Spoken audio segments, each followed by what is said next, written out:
Aujourd'hui, nous allons plonger ensemble dans un sujet essentiel. Les 9 attitudes silencieuses qui détruisent le respect que les autres vous portent.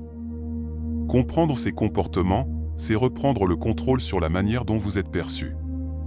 C'est aussi, et surtout, apprendre à être traité avec la dignité et l'estime que vous méritez vraiment. Il n'y a rien de plus douloureux que d'être traité sans considération, surtout quand votre nature profonde est bienveillante. Vous donnez sans compter, vous tendez la main, vous partagez votre énergie et votre temps. Mais à la fin, que vous reste-t-il? Trop souvent, seulement le sentiment d'avoir été utilisé. Vous sacrifiez vos besoins, vos limites, vos envies, croyant qu'en vous oubliant pour les autres, vous serez aimé et respecté. Mais la réalité est cruelle. Tant que vous êtes utile, on vous garde près de soi. Le jour où vous tombez, où vous n'avez plus rien à offrir, beaucoup disparaissent comme s'ils n'avaient jamais existé. Et le pire, c'est lorsque votre refus d'aider, parce que vous êtes vous-même dépassé, devient une raison pour qu'on vous juge, qu'on vous méprise ou qu'on vous tourne le dos. Dans ces moments, on réalise que la bonté sans limite devient une faiblesse dans les yeux du monde. Changer de cercle, de travail ou d'environnement ne suffit pas si nous ne changeons pas nous-mêmes. Car où que nous allions, nous emportons avec nous notre manière d'agir, nos schémas, nos réflexes. Et tôt ou tard, nous recréons les mêmes situations. Marc Aurèle disait, « La première règle est de garder l'esprit tranquille, la seconde est de regarder les choses en face et de les voir telles qu'elles sont réellement. » Comprendre nos propres comportements, leurs causes et leurs conséquences, est le premier pas vers le respect véritable. Ce n'est qu'en observant nos attitudes, et en les ajustant, que nous pouvons cesser d'être perçus comme faibles ou dépendants. Aujourd'hui, nous allons explorer ces 9 attitudes, comprendre pourquoi elles détruisent le respect que les autres nous portent, et surtout, apprendre à les corriger pour redevenir maître de notre image et de notre énergie. Mais avant de commencer, assurez-vous d'être bien abonné à la chaîne. Parfois, YouTube vous désabonne sans prévenir. Activez la cloche pour ne rien manquer, car ce que nous allons voir peut véritablement changer votre manière d'être respecté. Attitude 1. Parlez trop. Imaginez que vos mots soient de l'eau versée dans un seau fissuré. Plus vous parlez, plus l'eau s'échappe. Et peu à peu, ce seau, symbole du respect des autres, se vide sans que vous ne vous en rendiez compte. Quand nous parlons sans mesure, nous envoyons un message clair. Nous ne savons pas écouter. Nous donnons l'impression que seules nos pensées comptent, que nous ne maîtrisons pas notre esprit, que nous avons besoin d'être entendus pour exister.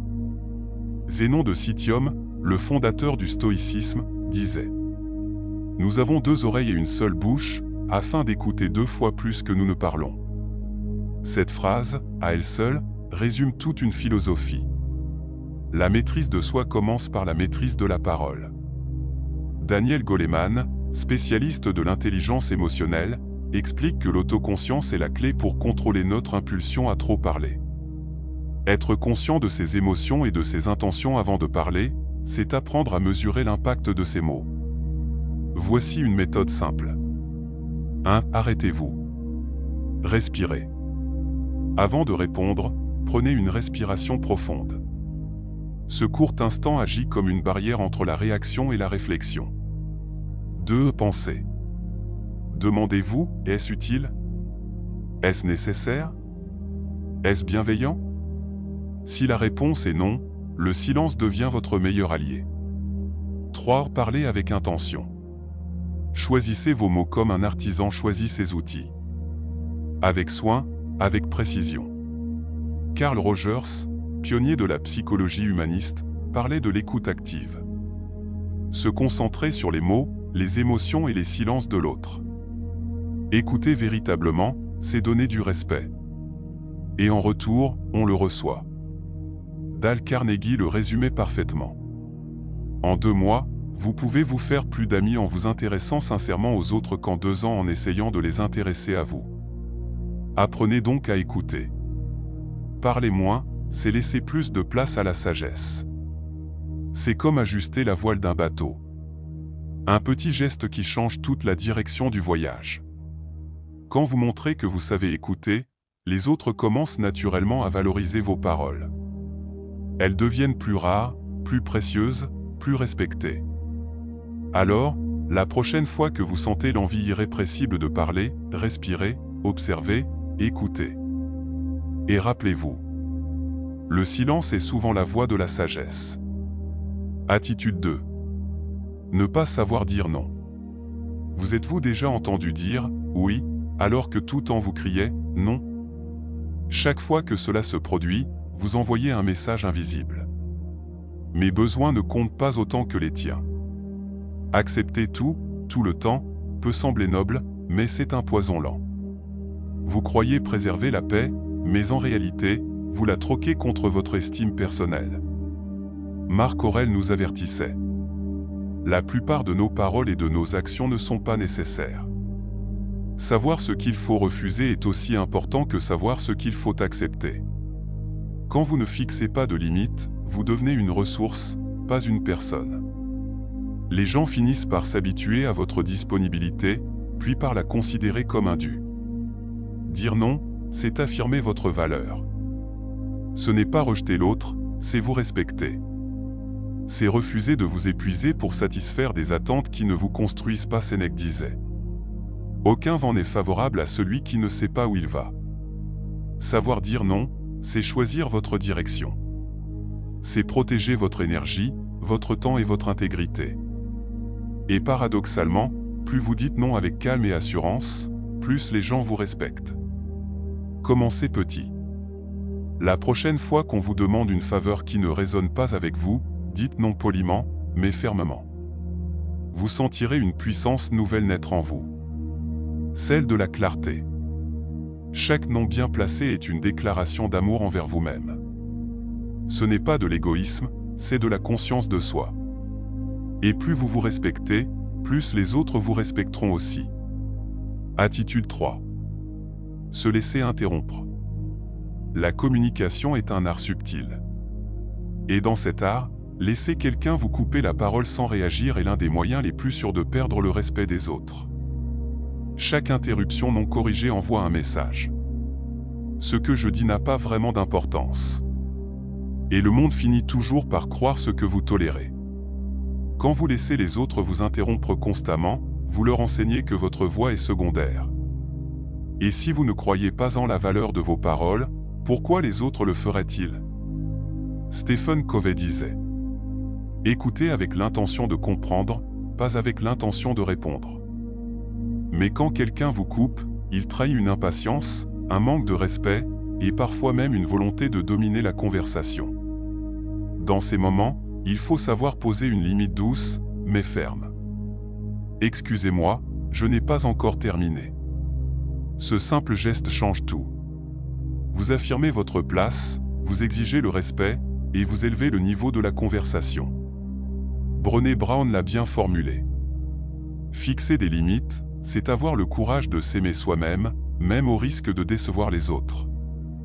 En protégeant votre parole, vous protégez votre estime. Et plus vous valorisez votre voix, plus elle portera loin. Attitude 4.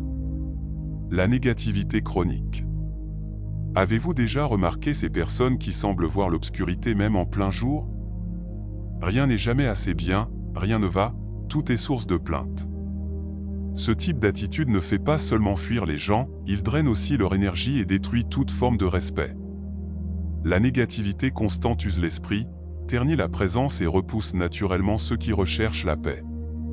Elle ne vous rend pas profond ou réaliste, elle vous rend simplement épuisant. Des études de l'université de Stanford ont prouvé qu'un esprit continuellement focalisé sur le négatif augmente le taux de cortisol, l'hormone du stress. À long terme, cela conduit à l'hypertension, aux troubles du sommeil, à un système immunitaire affaibli, et parfois même à la dépression. Être stoïque, ce n'est pas nier les difficultés.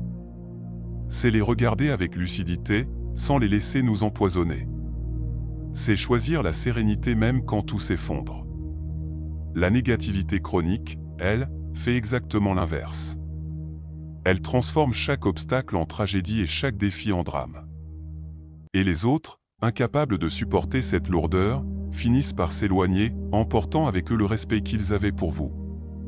Nous avons tendance à croire que ce sont toujours les autres qui se plaignent, que ce sont eux les éternels pessimistes. Mais rares sont ceux qui osent se regarder dans le miroir et admettre « Oui, moi aussi, parfois, je râle sans même m'en rendre compte ». Le premier pas vers la libération de la négativité chronique, c'est la reconnaissance. Tant que vous ne voyez pas votre propre schéma, il vous contrôle. Mais dès que vous le voyez, il commence à perdre son pouvoir. Épictète nous le rappelait. Les hommes ne sont pas troublés par les choses, mais par la manière dont ils les interprètent. Autrement dit, ce n'est pas la réalité qui nous empoisonne, mais la façon dont nous la percevons. Soyez donc attentifs à vos pensées, à vos paroles, à la tonalité de votre esprit. Si vous remarquez que vous passez vos journées à critiquer, à juger, à prédire le pire, il est temps d'ouvrir les yeux. Ces pensées sont des graines de découragement qui poussent sans bruit, mais finissent par envahir tout votre jardin intérieur. Pour reprendre le contrôle, le psychologue Martin Seligman, père de la psychologie positive, propose une méthode simple et puissante. La méthode ABC. A pour adversité. Identifiez la situation qui vous dérange ou vous contrarie. B pour relief, croyance. Observez les pensées automatiques qui surgissent dans votre esprit, celles qui teintent votre perception de négativité. C pour conséquence. Remarquez comment ces pensées influencent votre humeur, vos décisions, vos comportements. Une fois ces éléments mis en lumière, le travail commence. Vous pouvez alors contester ces pensées, les défier, les reformuler. C'est comme devenir l'auteur conscient de votre propre livre mental. Si un chapitre ne vous convient plus, vous avez le pouvoir de le réécrire. Mais attention! Être positif ne veut pas dire ignorer les problèmes ou vivre dans le déni. Cela signifie affronter la réalité avec une attitude constructive. C'est comprendre que, même au cœur de l'adversité, nous pouvons choisir une réponse plus sage, plus utile, plus apaisée. Chaque instant devient alors une opportunité de choisir une meilleure attitude. Quand vous cessez de nourrir le négatif, vous commencez à cultiver la solution. Et cette mentalité de solution transforme tout. Elle améliore votre vie, inspire les autres, et attire le respect naturellement. Car personne ne veut s'attacher à celui qui voit toujours le mal. Tout le monde recherche la lumière.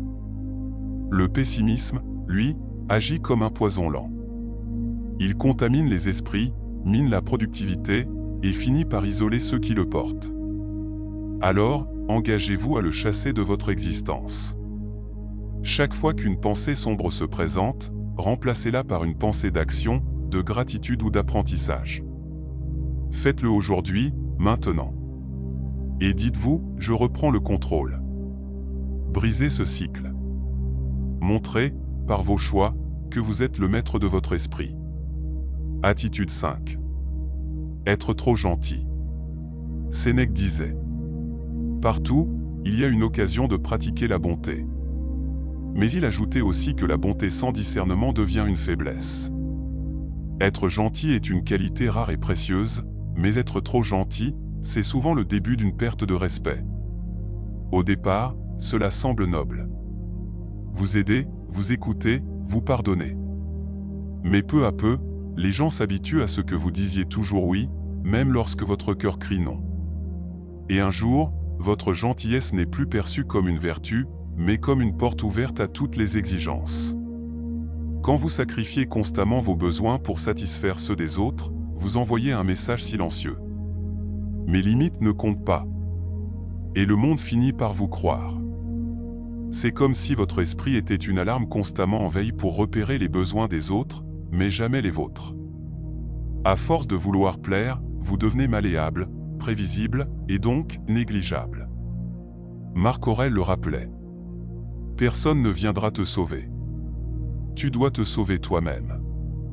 Autrement dit, le respect commence par l'autorespect.